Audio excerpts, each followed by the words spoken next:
One of the most important things for a solo exhibition is to have a cohesive body of work. And in this video, I want to talk about the importance of working in a series. Working in a series for a visual artist is akin to writing a book with different chapters, to a musician putting together an album.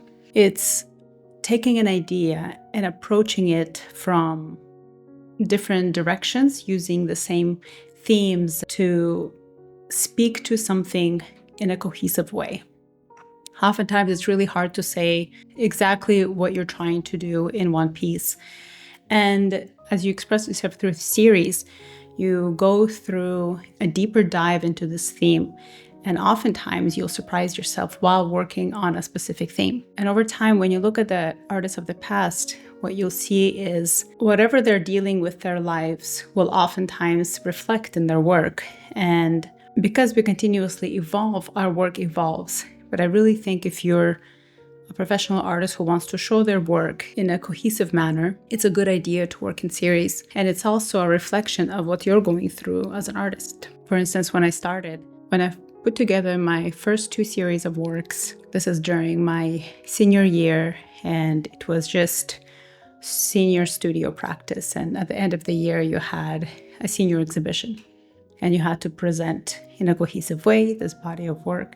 And at the time, I remember I was going through a lot of internal turmoil because many things that I knew to exist to be true, I found out eventually that they were not true for me. And that just unraveled my entire ecosystem. And I ran away from home. I got married outside of my religion. A lot of my family didn't accept me. My dad didn't go to my wedding. I was going through processing a lot of that shift. And it was incredibly painful, but it was really rich material almost for me to experience through. I felt like creating this body of work helped me go through that period of my life. Over time, as you grow as a person, your art also evolves. Your ideas develop further and deeper. And in the arc of the artist's life, I feel like the thread almost remains the same. And every opportunity of a series, you kind of approach the same idea through a different lens. And my big thesis of my artistic practice so far has been understanding the human condition by questioning what makes us believe what we believe and how we attach our identity to our belief systems. And that eventually brought me into what my work is now, is the more how arbitrary those are, how land-specific or culture-specific those are, and also how interconnected we all are with nature. When I started seeing everything as constructs, it completely shifted my artistic practice, but I had to go through different series in order for me to get there. During the P or the C word that we all went through, I created 100 Days of Sun, which was a series of rebirth. And I had people on Instagram, I had 100 paintings, 1 painting every day. And I had people on social media submit an image, and I painted that image. It was a way for me to find connection when everything felt isolated. I really enjoyed that series. During that series, I started incorporating raw pigments, and my colors became more vibrant. And I had a deep experimental period of my life going through this series. And what I loved about it was every day I had to do a new painting. It was small, 10 by 10, and it allowed me not to second guess myself. Just make a decision and go. And it also provided a way for me to train myself to paint faster, and it was incredibly freeing. I really enjoyed this series. And then I went into even a deeper state through some plant medicines, and it brought me into this new understanding of interconnectedness of all. And that's where these series are born from.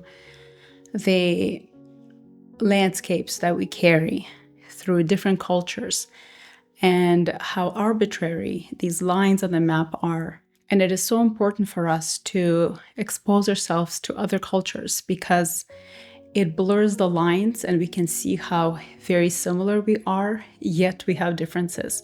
And both of them can coexist in a cohesive space. The practical reason for working in a series is also when you're applying to shows, whether it be a group show or a solo exhibition, it is important to have a cohesive body of work because usually if you're applying to an open call, they're going to require anywhere from 3 to 5 images. And if all those 3 to 5 images are very different, the curator will look at the artist as though they're confused, even though you think you're putting out your best work out there. My experience and what I would recommend to other artists is to look at the open call and see if you have at least 3 images, a cohesive way to apply to a group exhibition. That's a really good way to hone your eye and to hone a statement that goes along with the body of work. In this current series that I'm working on, the curator and I have settled on the title, Where Roots Refuse Borders. I'm really excited about this series because it's gonna go even a little deeper than all of my other previous series. Sometimes this is where experimenting with different materials really comes in handy because sometimes, for me anyway, some things cannot be said just in a two-dimensional surface as painting. So this is why I also sculpt, because I want something tactile and visceral that you can experience. That absolutely can be accomplished with painting as well.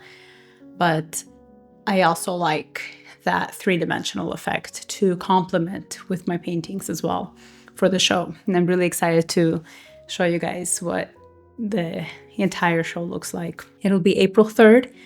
In Portland at One Grand Gallery. If you guys are in town, please stop by and say hello. I think this is one of the strongest aspects of art, is that we are able to work through something that we're dealing with, some pain, hurt, presence of a moment, experiencing the joy of a single moment, capturing that liminal space between past and present, coming into the now. It's like magic to me. So whether it be 8 pieces, even 5 pieces, but 8 pieces usually is a good minimum to really allow yourself to explore a topic, a theme, or an emotion that you're going through will really help your work instead of jumping on different trends, which either way are all going to be superficial because you don't have enough time to get into that deep because trends change all the time.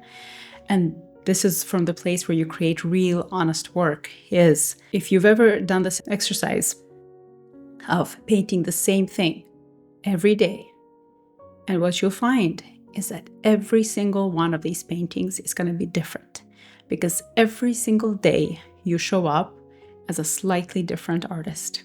Our cells constantly turn over, our emotional state. Things that we can't even quantify change our present moment and the way we react. And this is why oftentimes you work on the same subject over and over and over again, trying to get to the, I don't even know if there's a root cause of that feeling, but it's a continuous, not even an issue, but it's a continuous interest of yours. Honor that interest.